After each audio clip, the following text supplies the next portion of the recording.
My name is Jessica Walker, and at 28 years old, I finally learned what it means to stand up for yourself, even when those you need to stand up to are your own parents. I spent my whole life watching my parents bend over backward for my brother Tyler while I struggled alone. They mortgaged our family home for his failed businesses, ignored my achievements, and then had the audacity to try controlling my wedding day. But what happened next changed everything, and now they are the ones living with the embarrassment. If you are watching this video right now, drop a comment letting me know where you are from. Hit that like button, and subscribe if you have ever had to create boundaries with family members who took you for granted. Trust me, this story might just give you the courage you need. Growing up in Oakwood Heights, a middle-class suburb just outside of Chicago, I had what most would consider a normal childhood on the surface. Our house was a modest two-story colonial with a big backyard where neighborhood kids would gather to play kickball in the summers. Dad worked as an insurance adjuster, and Mom taught third grade at the local elementary school. But beneath that ordinary exterior, there was a dynamic that shaped my entire life. The first time I noticed something was different was on my 7th birthday. I had been begging for a specialized art set that cost $50. My parents said it was too expensive, but promised a small party with cake instead. Just 2 weeks later, Tyler, who was 10 at the time, mentioned wanting to try hockey. Within days, my parents spent $400 on brand new equipment without hesitation. I remember sitting at the top of the stairs that night, listening to my mom tell my dad how they would need to tighten the budget that month, but how Tyler had so much potential, and they needed to nurture it. As we grew older, the pattern became more obvious. When Tyler joined the baseball team, my parents never missed a game. They would rearrange their work schedules, cancel plans, and drive hours for tournaments. Meanwhile, when I won the regional science fair in 8th grade, neither of them attended the ceremony. Mom had to grade papers, and Dad was at Tyler's baseball practice. I received a quick congratulations when I got home, before the conversation immediately shifted to Tyler's upcoming game. My grandmother Eleanor was the only one who saw me. On weekends, when I would stay at her small apartment in the city, she would look through my sketchbooks filled with building designs and tell me, "Jessica, one day you will build something magnificent, and the whole world will see what I see in you." Those weekends with Grandma Eleanor became my sanctuary, the one place where my achievements were celebrated rather than overlooked. By the time I entered high school, I had developed a sense of self-reliance that most teenagers lack. While other kids my age were asking their parents for help with homework or advice on social situations, I had learned to solve my problems on my own. I threw myself into academics and art, staying late after school to use the computers in the library, since we only had one at home, which Tyler usually monopolized for gaming. Tyler continued to grow more entitled with each passing year. When he got a C in algebra, my parents hired a private tutor. When I struggled with chemistry, my mom suggested I just try harder. When Tyler wanted a car for his 16th birthday, my parents bought him a used Ford even though it strained their finances. When my 16th birthday came around, I received a card with $20 inside and a reminder that I should be saving for college. My best friend Megan was the first person outside the family to notice the disparity. After spending a weekend at our house during sophomore year, she pulled me aside and asked, "Does it bother you that your parents treat Tyler so differently?" Until that moment, I had never voiced my feelings about it to anyone except my grandmother. Having someone else validate what I was experiencing made it both more real and more painful. I will never forget the night of my high school graduation. I had been named valedictorian, maintaining a perfect 4.0 GPA while working weekends at the local bookstore. As I stood at the podium delivering my speech, I scanned the audience for my parents. They were there, but my mother was helping Tyler fix his tie, and my father was checking his phone, neither of them actually watching, as I spoke about perseverance and following dreams. That same night, I overheard my father telling a family friend how Tyler had been accepted to Northwestern University with a partial athletic scholarship, and how proud they were. My acceptance to Cornell with a partial academic scholarship had warranted only a brief mention when the letter arrived. My grandmother had been the one to take me out to celebrate, framing my acceptance letter, which now hung in her apartment rather than our family home. I remember lying in bed that night, staring at the ceiling of my childhood bedroom, surrounded by trophies and certificates that meant nothing to the people who should have cared the most. It was then that I made a promise to myself that I would build a life where I was valued, even if it meant creating that life entirely on my own. As graduation summer passed, my parents threw themselves into preparing for Tyler to leave for college. New laptop, dorm supplies, clothes, shopping trips. Meanwhile, I picked up extra shifts at the bookstore, saving every penny and researching student loans. When Megan asked if I was excited about Cornell, I remember telling her, I am excited to finally be somewhere where the only person determining my worth will be me. My college years at Cornell were defined by constant hustle and exhaustion. While most of my peers were enjoying the full college experience, I was juggling 3 part-time jobs alongside a full course load in architecture. I worked at the campus coffee shop in the mornings, the library in the afternoons, and did remote data entry work on weekends. Every hour not spent in class or working was dedicated to my studio projects. The contrast between Tyler's college experience and mine could not have been more stark. My parents had contributed $80,000 toward his education at Northwestern, covering what his partial scholarship did not.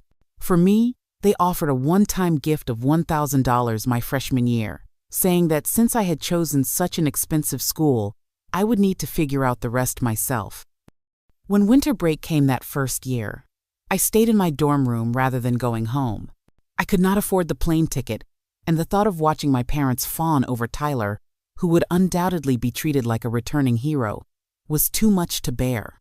I told them I had a job opportunity I could not pass up. In reality, I spent Christmas alone, eating ramen noodles and working ahead on next semester's projects. By junior year, I had settled into a routine of constant work and study. That spring, I took an elective course in sustainable design that changed everything. Not just because of the subject matter, which I fell in love with, but because that is where I met Alex. He sat next to me on the first day, and we were paired for a semester-long project. From our very first conversation, something felt different with him. He listened when I spoke, actually listened in a way I had never experienced from anyone except my grandmother. Alex came from a warm, supportive family that was everything mine was not. The first time he invited me to dinner at his parents' apartment in the city, I felt almost uncomfortable with how interested they were in my studies and my goals. His mother, Susan, asked detailed questions about my design projects. His father, Richard, wanted to know about my interest in sustainable architecture. They engaged with me as a person of value, something I had craved my entire life. That same semester, I entered a prestigious design competition and won first place. The department chair personally congratulated me, and my work was featured in an architecture journal. I called my parents to share the news, only to have my mother cut the conversation short because they were headed to watch Tyler play in an intramural game. When I hung up the phone, Alex found me crying in the studio. It was the first time I had ever let anyone see how deeply my parents' indifference affected me. They will never see me, I told him that night, no matter what I achieve. Then they are missing out on knowing an incredible person, he replied, wiping away my tears. And that is their loss, not yours. Shortly after, we learned that Tyler had dropped out of Northwestern after my parents had spent $80,000 on his education. Rather than expressing disappointment, my parents immediately supported his decision. He had a brilliant business idea for a sports training app, and they were helping him get started. Meanwhile, I was eating 1 meal a day to save money for textbooks. I graduated from Cornell with honors in architecture. My grandmother, Alex, and his parents attended the ceremony, cheering loudly when my name was called. My parents arrived late, missed my walk across the stage, and left early because Tyler had a meeting with a potential investor. The contrast between the genuine pride on Alex's parents' faces and the distracted obligation on my own parents' faces cemented something I had known for years, but had been afraid to fully accept. I had to stop looking for validation from people who would never give it. Through a connection from one of my professors, I secured a position at Hartman & Associates, a prestigious architecture firm in Chicago specializing in sustainable design. It was not the highest-paying offer I received, but it was the one that aligned best with my passion. When I told my parents about the job, my father's first question was whether I would be making enough money to pay off my student loans. There was no congratulations, no pride, just practical concerns about finances. The irony that they had never once asked Tyler about his ability to repay them for his education was not lost on me. As I prepared to move back to Chicago and start my career, news came that Tyler's app had failed to gain traction, and the business had folded after 6 months. My parents immediately stepped in to bail him out, paying off the credit card debt he had accumulated and allowing him to move back into his old bedroom. When I expressed concern about their finances, my mother dismissed me, saying, "We have always taken care of our children when they needed it." The fact that they had never taken care of me when I needed it hung in the air, unacknowledged. Over the next 5 years, I poured everything into my career. I was the first to arrive at the office and the last to leave. I volunteered for challenging projects, working weekends and holidays to prove myself. My dedication paid off as I moved up from junior architect to project lead, then to associate architect, earning the respect of colleagues twice my age. Despite my professional success, I struggled with imposter syndrome. Years of being overlooked by my parents had left me with a persistent inner voice questioning whether I truly deserved my achievements. In moments of professional triumph, I would find myself waiting for someone to realize I was a fraud, to see what my parents had always seen, someone less worthy than my brother. Alex remained my rock throughout these years. After graduation, he had taken a position with an engineering firm also in Chicago, and our relationship deepened. He understood my drive, my insecurities, and most importantly, he never once compared me to anyone else or found me lacking. With him, I was enough exactly as I was. Meanwhile, Tyler launched his second business venture, a chain of specialized sports training centers. My parents, undeterred by his first failure, invested heavily in this new project. During one of our rare family dinners, my father proudly announced that they had helped Tyler secure a business loan by co-signing with their personal assets. I cautiously asked about the business plan and market research, only to be shut down by my mother, who said, "Not everyone needs to overthink things like you do, Jessica. Sometimes you just need to take a leap of faith." That leap of faith lasted 14 months before the business collapsed under poor management and insufficient market demand. This time, my parents were on the hook for the outstanding loans. Rather than acknowledging the financial disaster, they doubled down. During a tense Sunday lunch, my father announced they had mortgaged their house, the home I had grown up in, to fund Tyler's third business idea, a sports nutrition supplement line. "You did what?" I asked, unable to hide my shock. "We believe in your brother," my mother replied defensively. "This idea is going to be huge." I tried to offer help, suggesting they consult with a financial advisor before taking such a drastic step. "I know some people through work who could review the business plan," I offered. My father laughed dismissively.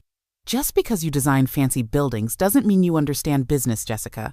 Tyler has done his research this time." "Has he, though?" I pushed back. "Because the last 2 ventures failed within 18 months.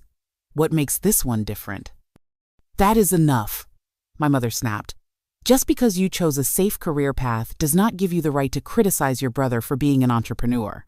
Not everyone wants to work for someone else their whole life." I left that lunch feeling a familiar combination of hurt and frustration. On the drive home, Alex listened patiently as I vented my concerns. "They are going to lose their house," I said, "and they do not even see it coming."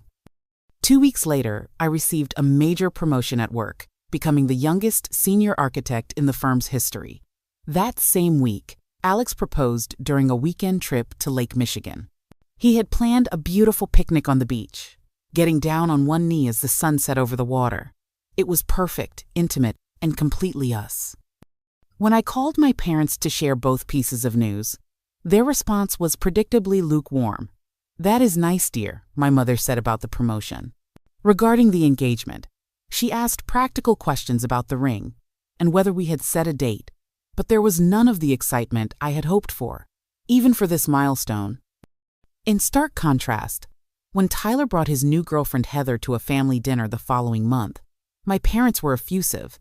They asked her detailed questions about her life and career, showing more interest in her during one dinner than they had shown in Alex over 3 years. When Tyler mentioned he and Heather were thinking about moving in together after dating for 4 months, my mother squealed with delight, immediately offering to help them find an apartment.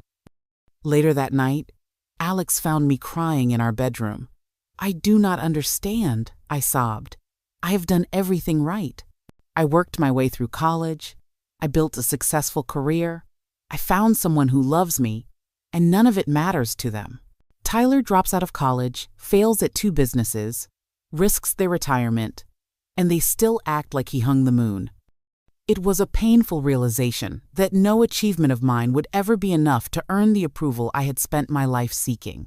With Alex's encouragement, I began seeing a therapist to process my family trauma and prepare for our marriage without the weight of these unresolved feelings. Alex and I decided on a year-long engagement, setting our wedding date for the following June. We chose a beautiful botanical garden venue in Chicago, a place that combined my love of architecture with natural elements. As 2 working professionals with good salaries and no debt, we were fortunate to be able to plan and pay for the entire wedding ourselves. Initially, my mother showed little interest in the wedding planning. When I invited her to come dress shopping, she had a scheduling conflict with one of Tyler's product launch meetings. When I asked for her input on invitations, she responded with a cursory, "Whatever you like is fine, dear." I had expected this detachment and had made peace with planning most of the wedding with Alex's mother, Susan, who was thrilled to be involved. Everything changed about 4 months before the wedding. Suddenly, my mother began calling daily with opinions about details she had previously shown no interest in. She criticized our choice of venue, saying it was too unconventional and suggested we switch to our friend's country club instead, despite the fact that we had already paid a non-refundable deposit. "The garden is nice, Jessica, but it is not very traditional," she said during one particularly frustrating call. "And what if it rains? Have you thought about that? The country club has a beautiful indoor space." "Yes, Mom. We have a rain contingency plan," I explained for the 3rd time. "The garden has a glass conservatory that is absolutely stunning. We have already worked everything out with the coordinator." Next came the complaints about my dress, which she had not bothered to see until I showed her photos after purchasing it. "It is so simple," she said with disappointment. "I always pictured you in something more elaborate, with a long train and lots of beading."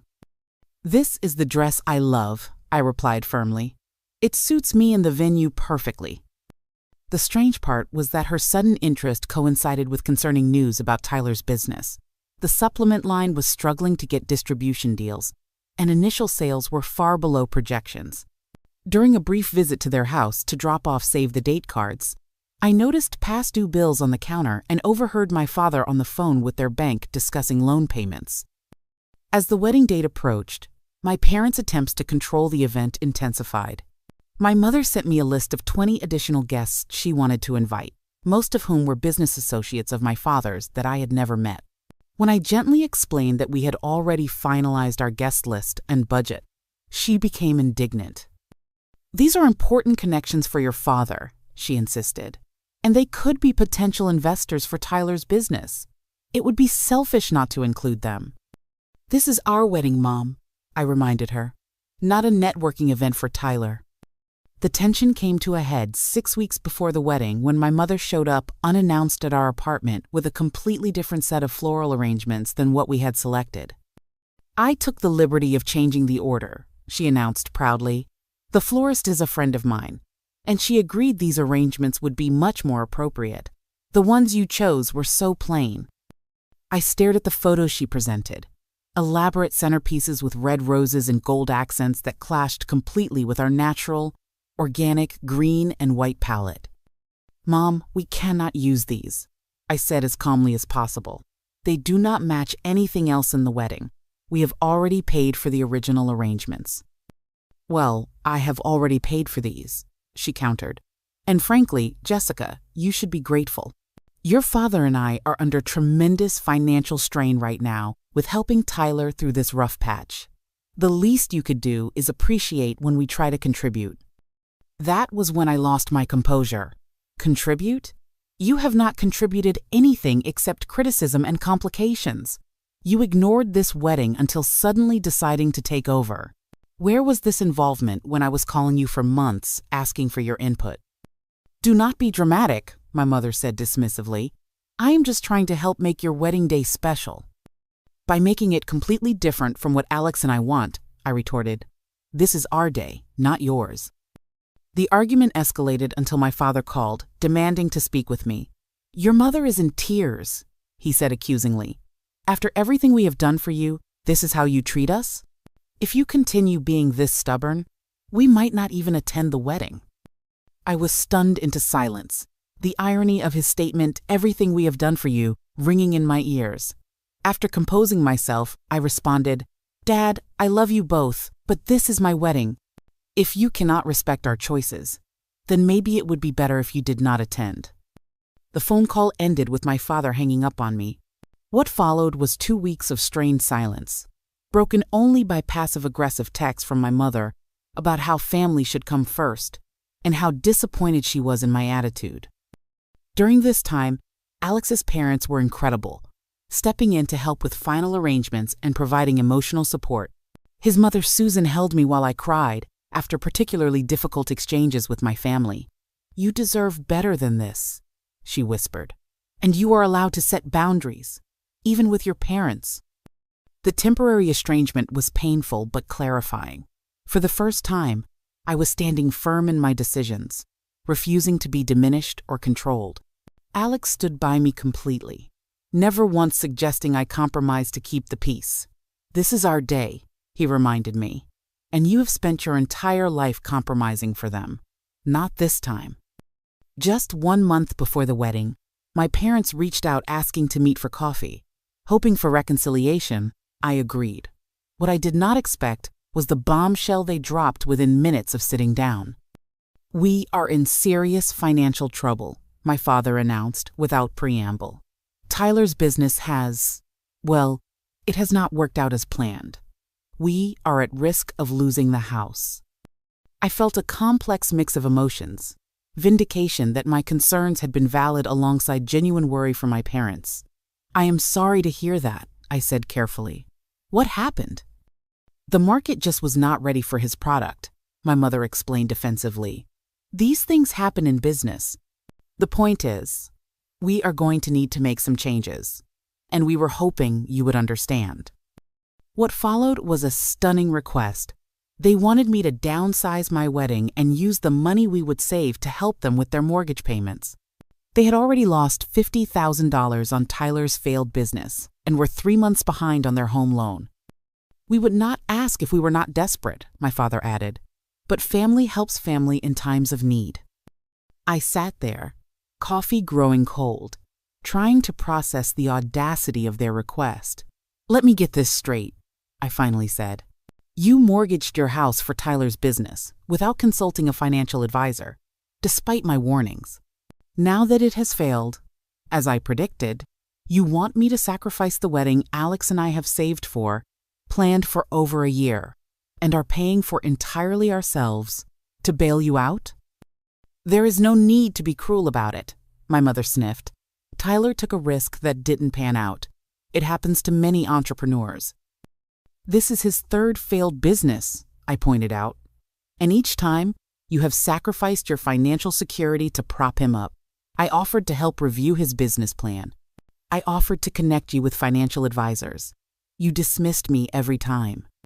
"So you are saying no?" my father asked incredulously. "I am saying no," I confirmed. "Alex and I are not changing our wedding plans. We have contracts signed, deposits paid, and guests coming from across the country. I am happy to help you find financial counseling resources, but I will not cancel or downsize our wedding." My parents left shortly after, both visibly angry. That evening, I began receiving texts from extended family members asking why I was being so selfish and abandoning my parents in their time of need. It became clear that my parents had shared a very one-sided version of events with the family. To make matters worse, I discovered through my cousin Rachel that my mother was planning to wear a cream-colored dress to the wedding, despite knowing that it was inappropriate to wear anything resembling white to someone else's wedding. When I called to discuss it, she became defensive. "It is not white, it is cream," she insisted, "and it is the only formal dress I have that fits me right now, unless you expect me to spend money on a new dress when we are about to lose our house." The emotional manipulation was blatant, but I held firm. "Please find something else to wear, Mom. Any color other than white or cream would be fine." 2 weeks before the wedding, my parents showed up unannounced at our final venue meeting. The garden coordinator had just finished confirming our ceremony layout when my mother interrupted. "Actually, we were thinking the ceremony would work better on the east lawn rather than the rose garden," she announced, as if she had been part of the planning all along. "And we will need to add a table at the front for some special family friends." The coordinator looked at me in confusion. I took a deep breath before responding. "Mom, Dad, we did not invite you to this meeting. The plans are finalized. There will be no changes." "We are still your parents," my father said sternly. "You do not speak to us that way." What followed was a tense confrontation in front of our very uncomfortable venue coordinator. It ended with my parents storming out, my father calling me an ungrateful daughter as they left. I broke down in tears as soon as they were gone, the weight of years of emotional neglect crashing down at once. That evening, Alex found me crying in our bedroom, wondering if we should just elope and avoid the drama entirely. He sat beside me, taking my hands in his. "This is exactly why we need to have this wedding exactly as we planned it," he said firmly. "Your entire life, they have made you feel small and unimportant.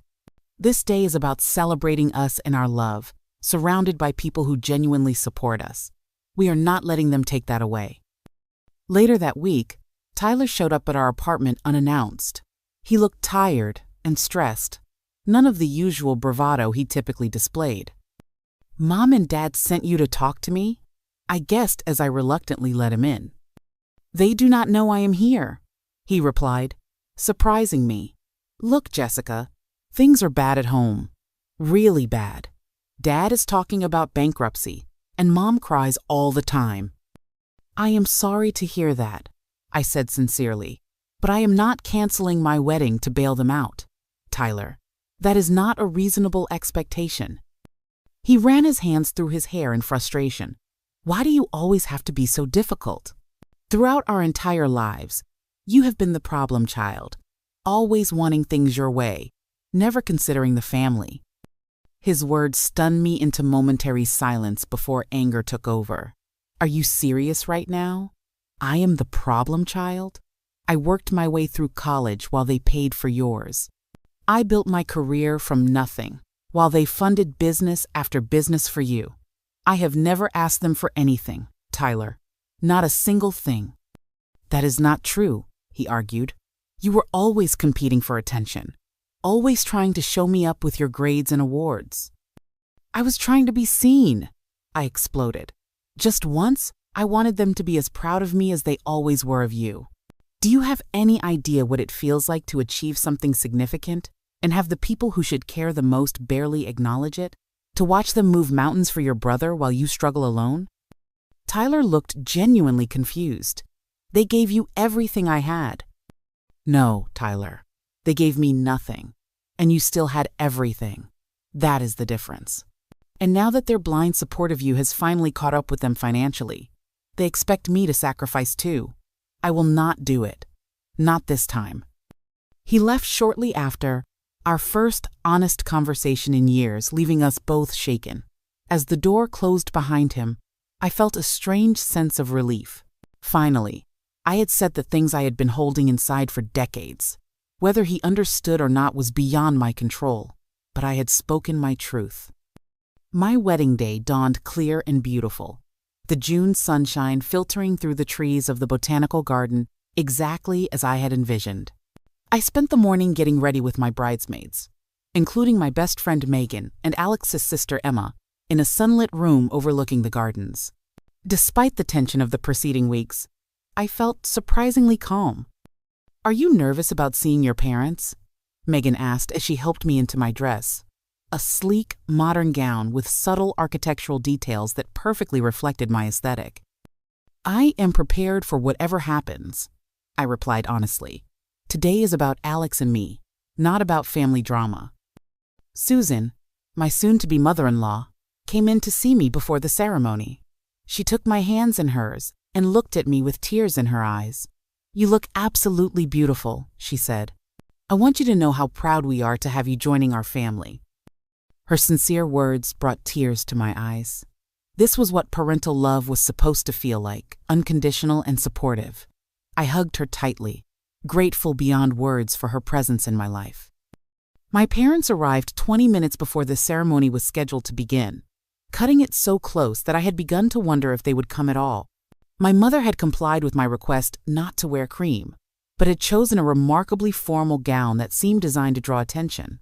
My father looked uncomfortable in his suit, his expression tense. Our greeting was awkward, my mother offering a stiff hug while my father barely made eye contact. "The garden looks nice," my mother admitted reluctantly, though I still think the country club would have been more practical. I chose not to engage with the criticism. "Thank you both for coming," I said simply. "The ceremony will be starting soon." As I turned to leave, my mother grabbed my arm. "I noticed the seating chart has us in the 3rd row," she said accusingly. "Family should be in the front row." "The front row is for people who have supported us throughout our relationship," I explained calmly.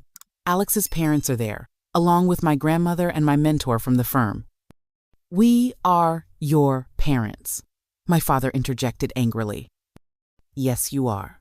And you are seated in the 3rd row," I replied firmly, before walking away to take my position for the ceremony.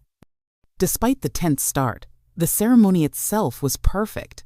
Walking down the aisle toward Alex, seeing his face light up as he watched me approach, I felt a profound sense of rightness. This man had seen me at my most vulnerable and loved me unconditionally. As we exchanged our vows beneath the garden's ancient oak tree, surrounded by blooming flowers and dappled sunlight, nothing else mattered. The reception began beautifully in the glass conservatory, transformed with twinkling lights and the simple, elegant green and white decor we had chosen. Alex and I shared our first dance to the song that had been playing the night he proposed, and for a few magical moments, everything felt perfect. Then came the speeches. Alex's father gave a heartfelt welcome, sharing stories of how happy Alex had been since meeting me and how delighted their family was to gain a daughter. My grandmother spoke next, her voice wavering with emotion as she told guests how proud she was of the woman I had become.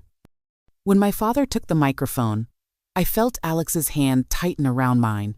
My father cleared his throat awkwardly, looking around the room. "When Jessica was born," he began, "her mother and I had such hopes for her. She was always independent, sometimes too independent for her own good." I felt my body tense at the backhanded compliment. "While she hasn't always made the choices we would have wished," he continued, "she has managed to do well for herself. And Alex seems like a fine young man." The faint praise hung in the air, creating a palpable discomfort among the guests. But what came next shocked everyone. "Now, on a more serious note," my father said, his voice dropping conspiratorially, "our family is going through a difficult time financially. My son Tyler, Jessica's brother, took a brave entrepreneurial risk that unfortunately didn't succeed. As a result, my wife and I are in danger of losing our home." Audible gasps came from several guests. Alex's parents exchanged alarmed glances. "If anyone here is in a position to help out a family in need," my father continued shamelessly, "we would be most grateful for any assistance during this challenging time." The room fell completely silent. I sat frozen in my seat, unable to believe what was happening. My father was using my wedding reception to solicit money from our guests. It was beyond inappropriate, beyond embarrassing. It was the final betrayal. In that moment of shocked silence, something shifted inside me. The lifetime of seeking approval, of accepting less than I deserved, of making myself small to avoid rocking the boat, all of it crystallized into perfect clarity. Without thinking, I stood up and walked toward my father, holding out my hand for the microphone. After a moment of hesitation, he handed it over. "Thank you, Dad, for those unexpected remarks," I began, my voice steady despite the adrenaline coursing through me. "I think this is a good opportunity to share some context with our friends and family who might be confused by what they just heard." I took a deep breath, looking around at the faces of our guests, many of whom I had known for years, others who were meeting me for the first time today.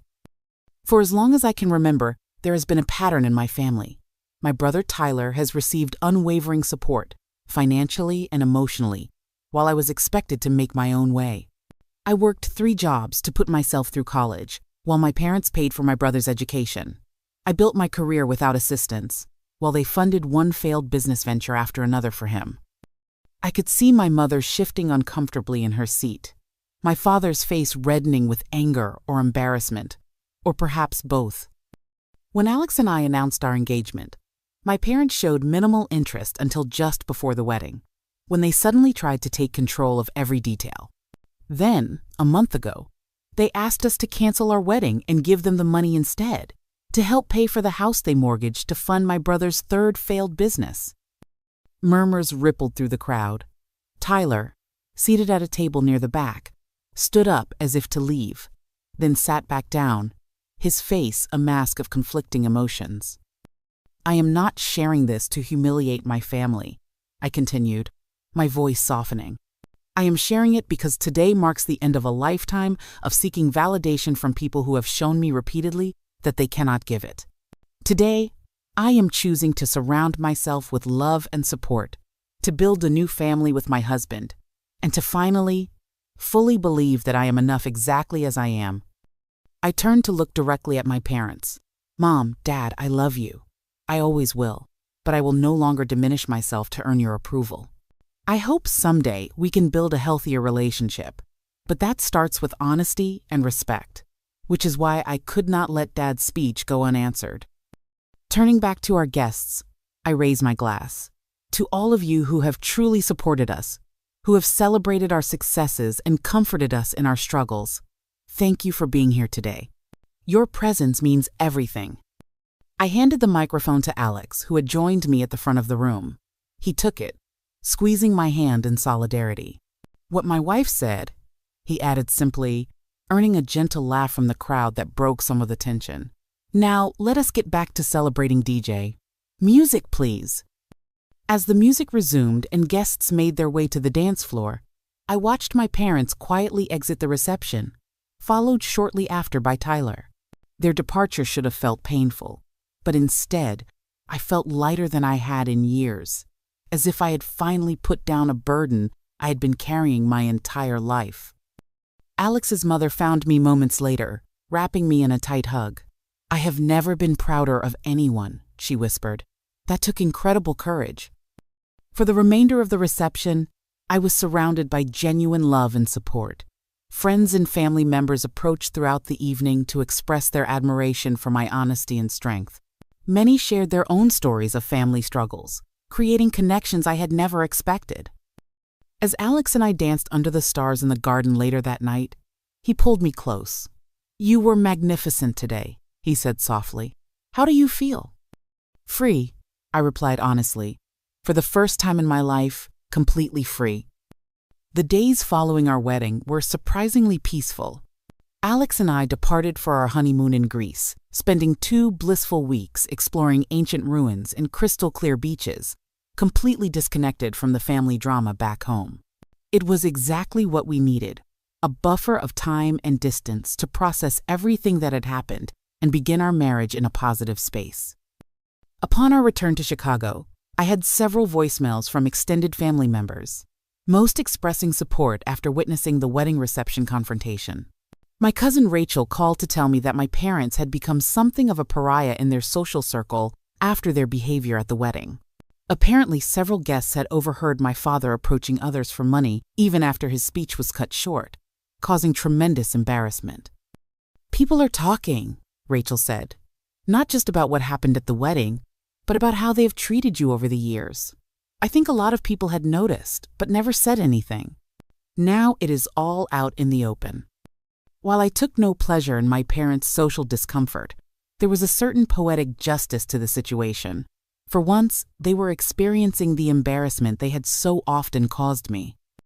In the weeks that followed, I focused on building my new life with Alex. We settled into a routine in our apartment, discussing future plans and enjoying the simple pleasure of being together without wedding stress hanging over us.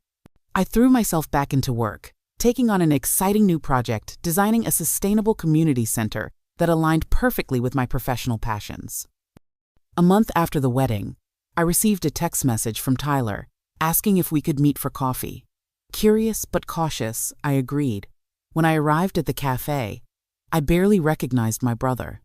Gone was the cocky confidence that had always defined him. He looked tired, humbled, and several years older than his actual age. "Thank you for meeting me," he began awkwardly. "I have been doing a lot of thinking since your wedding." "That makes two of us," I replied neutrally. "I want to apologize," he said, the words clearly difficult for him. "Not just for the wedding, but for everything. I never saw it before, how differently they treated us. It was so normal to me that I never questioned it." His admission stunned me into silence. Of all the outcomes I had imagined from the wedding confrontation, Tyler's awareness had not been one of them. "After your speech," he continued, "I started remembering things. How they came to all my games, but missed your academic competitions. How they paid for my college, but not yours. How they funded my businesses, but celebrated none of your achievements. I did not see it because it benefited me not to see it." "Why are you telling me this now?" I asked, still wary of his motives. "Because I am trying to be better," he said simply. "I moved out of their house last week. Got a regular job at a sporting goods store. Nothing glamorous, but it is honest work. I am not taking another dime from them." We talked for over 2 hours that day, having the first real conversation of our adult lives. Tyler shared that our parents had indeed lost their house, moving into a small apartment and facing the financial consequences of their choices. They were angry and bitter, blaming everyone but themselves for their situation. "They are still furious about your wedding speech," he admitted. "But honestly, Jessica, you said what needed to be said. It is uncomfortable, but it is the truth." Our relationship was far from healed, but that conversation marked the beginning of something new between us. Not the close sibling bond we should have had all along, but a tentative mutual respect that held potential for growth. 2 months later, I received a stiff, formal email from my mother. She and my father wanted to meet to discuss recent events. After consulting with my therapist, I agreed to meet them at a neutral location, a restaurant halfway between our homes. Alex offered to come with me, but I decided this was something I needed to do alone. My parents looked older when I saw them, the stress of their financial situation etched on their faces. My father barely made eye contact as I sat down across from them. "We wanted to clear the air," my mother began, her voice tight. "What you did at your wedding was very hurtful to us." "I spoke the truth," I replied calmly. "After a lifetime of being overlooked and undervalued, I finally stood up for myself." "You humiliated us in front of everyone we know," my father countered. "Our friends, our family, all of them looking at us like we are monsters." "I am sorry you feel humiliated," I said sincerely, "but I am not sorry for what I said. Every word was true, and I would say it again." What followed was a tense but surprisingly productive conversation. For the first time, I did not back down or accept their version of events. When my mother claimed they had always supported me, I calmly listed specific instances when they had not. When my father suggested I was exaggerating the differences in how they treated Tyler and me, I provided concrete examples that he could not refute. They did not apologize that day or acknowledge the pain they had caused, but something shifted nonetheless. By refusing to accept their revisionist history, by standing firm in my truth without anger or accusation, I changed the dynamic between us. I was no longer the overlooked daughter seeking validation, but a strong, confident woman who knew her worth. As we were preparing to leave, my mother asked hesitantly if they would be allowed to visit our home sometime. It was a small gesture, but significant coming from her. "I would like that," I replied. But there will need to be boundaries. I will not tolerate being diminished or dismissed anymore." My father nodded stiffly, and for the first time that day, he looked directly at me. "You have changed," he observed. "I have," I agreed. "I finally became the person I was always meant to be, even without your support." Over the following months, we began the slow, difficult process of rebuilding our relationship on new terms. I suggested family therapy, and to my surprise, my parents agreed to attend a session, though my father declared it a waste of time and money after the first meeting. My mother, however, continued to go with me occasionally, making small but meaningful efforts to understand my perspective. As the one-year anniversary of our wedding approached, Alex and I received unexpected news. We were expecting a baby. The pregnancy brought a whirlwind of emotions, joy, and excitement mixed with apprehension. I worried about what kind of parent I would be, given the models I had grown up with. "I am terrified of making the same mistakes they made," I confessed to Alex one night, "of making our child feel unseen or unvalued." "That will never happen," he assured me, his hand resting protectively over my still flat stomach. "You know exactly how that feels, which means you know exactly what not to do. Plus, I will be right here with you, making sure we both get it right." When we shared the news with Alex's parents, they were ecstatic, immediately offering support and expressing their joy at becoming grandparents. Telling my own parents was more complicated. My mother responded with genuine happiness, while my father remained emotionally distant, though he did awkwardly offer congratulations. Tyler's response surprised me most of all. "I am going to be the best uncle ever," he declared when I told him. "This kid is going to know they are amazing from day one." There was a sadness behind his words, an acknowledgement of what we had both missed in our own childhoods, and a determination to do better for the next generation. As I approach motherhood, I carry with me the lessons learned from a lifetime of conditional love. I know now that worthiness is not something to be earned through achievements or conformity. It is inherent, unchangeable, present from birth. My child will never have to wonder if they are enough, will never have to compete for attention or validation. They will be loved completely, for exactly who they are. The journey of healing continues. Some days are easier than others. There are still moments when my mother makes a thoughtless comment that stings, or when my father compares me unfavorably to Tyler out of habit. The difference now is that I no longer internalize these moments as reflections of my worth. I can name them for what they are, set appropriate boundaries, and move forward without carrying the weight of their expectations. If there is one thing I have learned through this entire experience, it is that we cannot change other people, only how we respond to them. My parents may never fully understand the pain they caused or take full responsibility for their actions. That is their limitation, not mine.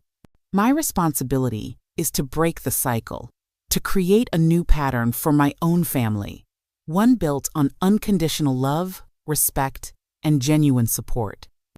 To anyone watching this who recognizes their own story in mine, who has felt invisible or less than in their family, please know that your worth is not determined by others' ability to see it.